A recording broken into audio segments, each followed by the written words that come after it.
عالم بننے کے لیے کون سی تعلیم ضروری ہے؟ کیا عالم بننے کے لیے درس نظامی حاصل کرنا ضروری ہے، یا وہ مطالعہ کر کے وہ مسئلے مسائل سیکھ کر بھی عالم بن سکتا ہے؟ شاہ زیب کراچی۔ دیکھیں، دنیا میں کوئی بھی ہنر کسی سلیبس کے بغیر ممکن نہیں ہوتا۔ یہ ایسے ہی سوال ہے کہ ڈاکٹر بننے کے لیے کیا MBBS کرنا ضروری ہے، یا وہ کتابیں پڑھ کے ڈاکٹر بن سکتا ہے؟ تو ظاہر نہیں بن سکتا۔ کوئی بھی کتابیں پڑھ کے ڈاکٹر بنے، گورنمنٹ کبھی پرمیشن نہیں دے گی کہ آپ کلینک کھول کے بیٹھیں۔ تو ایسے ہی حکیم بننے کے لیے حکمت کا ایک نصاب ہے، وہ پڑھنا ضروری ہے۔ انجینئر بننے کے لیے انجینئرنگ کا ایک نصاب ہے۔ تو اسی طرح عالم بننے کے لیے علماء ہی کا بنایا کردہ ایک نصاب ہے۔ وہ نصاب پڑھے بغیر آپ عالم نہیں بن سکتے، کیونکہ اس نصاب میں بیسک تمام چیزیں پڑھائی جاتی ہیں۔ سب سے پہلے عربی گرامر پڑھائی جاتی ہے، درس نظامی میں بھی یہی چیزیں، عربی گرامر پڑھائی جائے گی آپ کو سب سے پہلے، پھر عربی ادب کی کتابیں پڑھائی جائیں گی تاکہ عربی ادب سے آپ کو اس زمانے کی عربی پڑھائی جائے گی، عربی ادب کی کتابیں، تاکہ عربی میں عبور پیدا ہو۔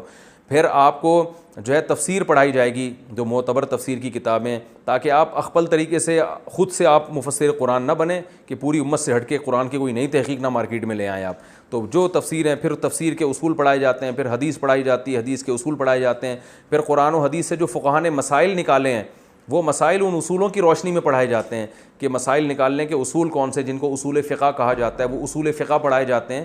تو ایک پراپر وے ہے ٹیچنگ کا اور لرننگ کا۔ تو اس پراپر وے کے حساب سے جب تک آپ نہیں چلیں گے تو وہ صلاحیت پیدا نہیں ہوتی۔ وہ ایسا ہی ہے جیسے کتابیں پڑھ کے کوئی ڈاکٹر بن جائے تو خود بھی مرے گا، لوگوں کو بھی مروائے گا۔